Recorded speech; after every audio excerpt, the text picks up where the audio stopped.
Senhor, purificai os meus lábios e o meu coração, para que eu possa dignamente proclamar o vosso santo evangelho. O Senhor esteja convosco. Proclamação do evangelho de Jesus Cristo, segundo São Marcos. Naquele tempo, Jesus chamou os 12 e começou a enviá-los 2 a 2, dando-lhes poder sobre os espíritos impuros. Recomendou-lhes que não levassem nada para o caminho, a não ser um cajado, nem pão, nem sacola, nem dinheiro na cintura. Mandou que andassem de sandálias e que não levassem 2 túnicas. E Jesus disse ainda: quando entrardes numa casa, ficai ali até a vossa partida. Se em algum lugar não vos receberem, nem quiserem vos escutar, quando sairdes, sacudi a poeira dos pés, como testemunho contra eles.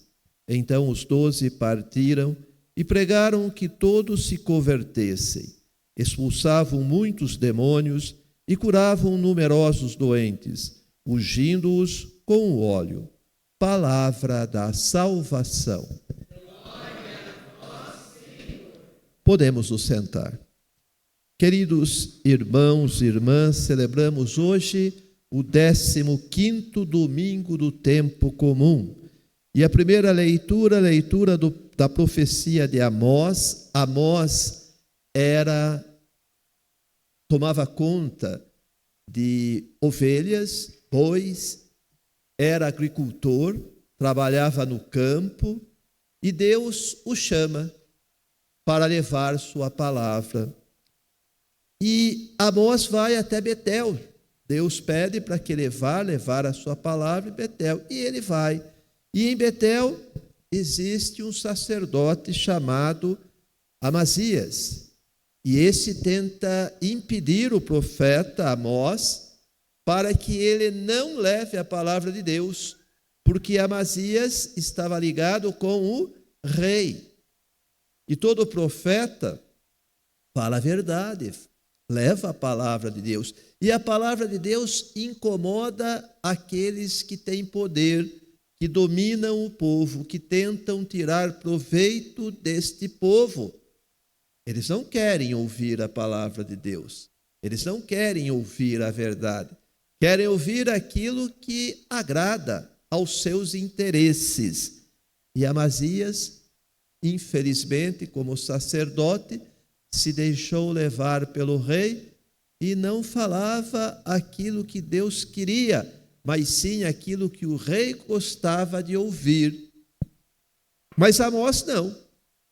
Por isso que ele foi chamado a atenção pelo sacerdote Amazias. E ele diz que foi Deus quem pediu para ele. Ele tomava conta de animais, de ovelhas, de bois.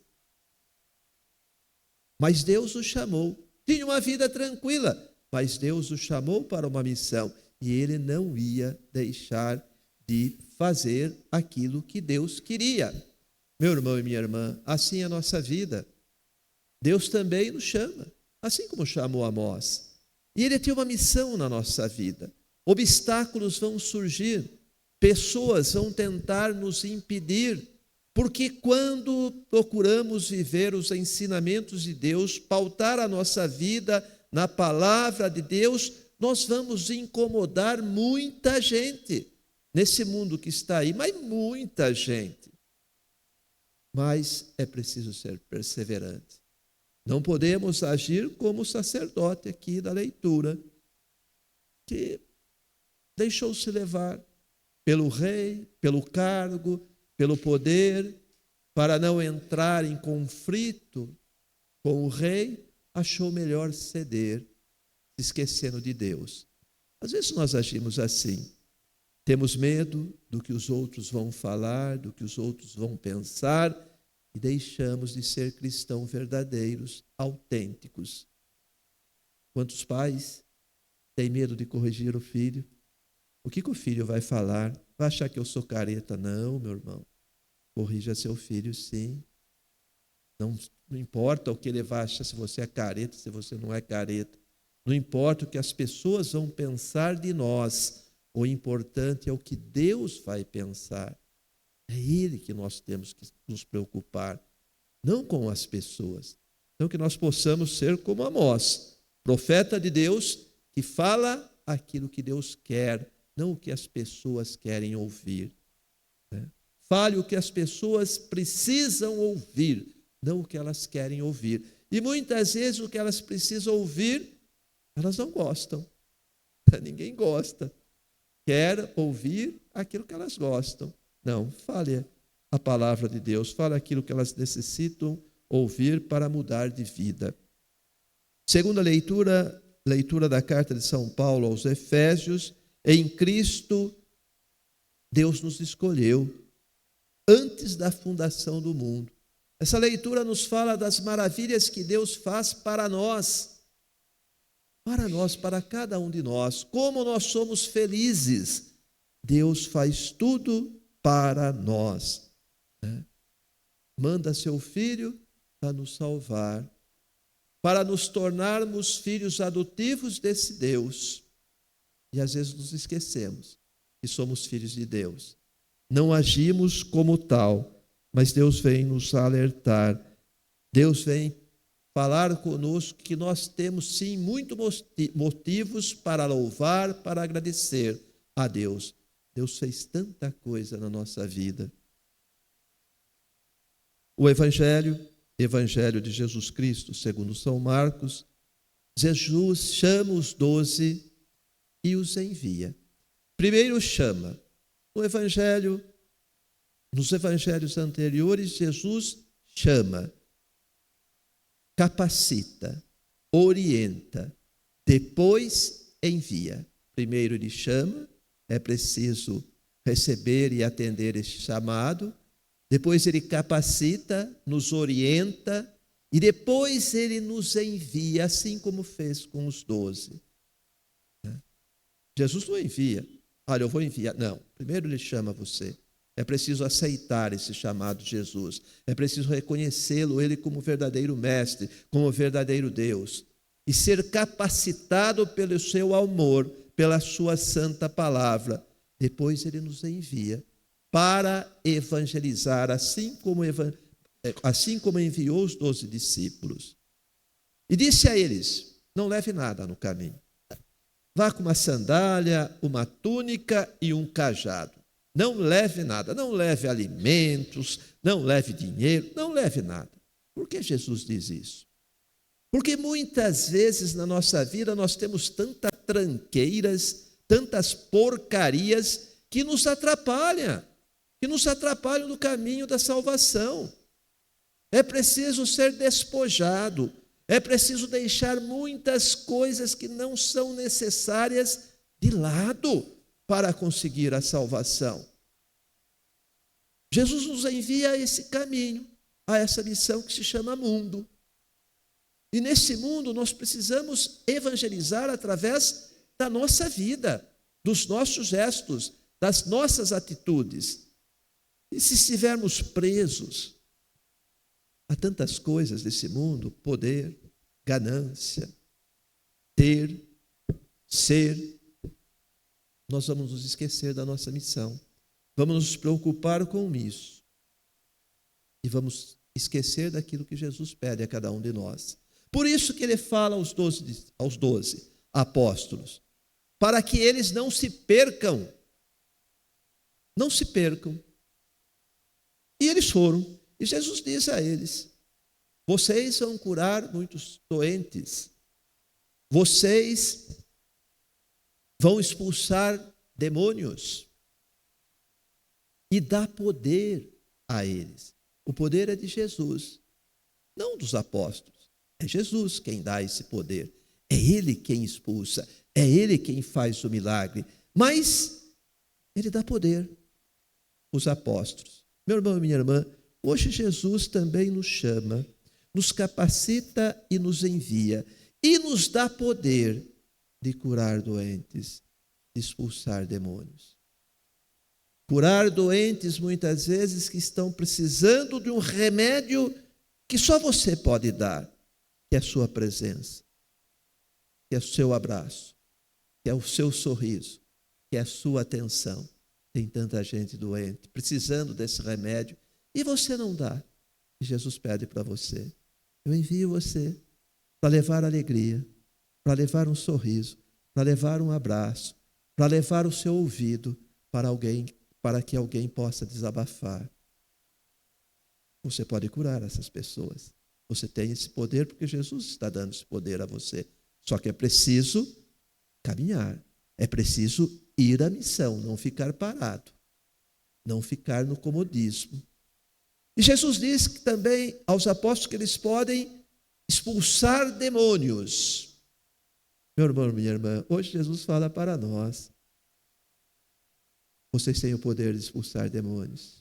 E quantos demônios tem neste mundo que você pode expulsar? Pode expulsar os demônios que te atormentam. Primeiro, aquilo que nos atormentam. Quais são esses demônios?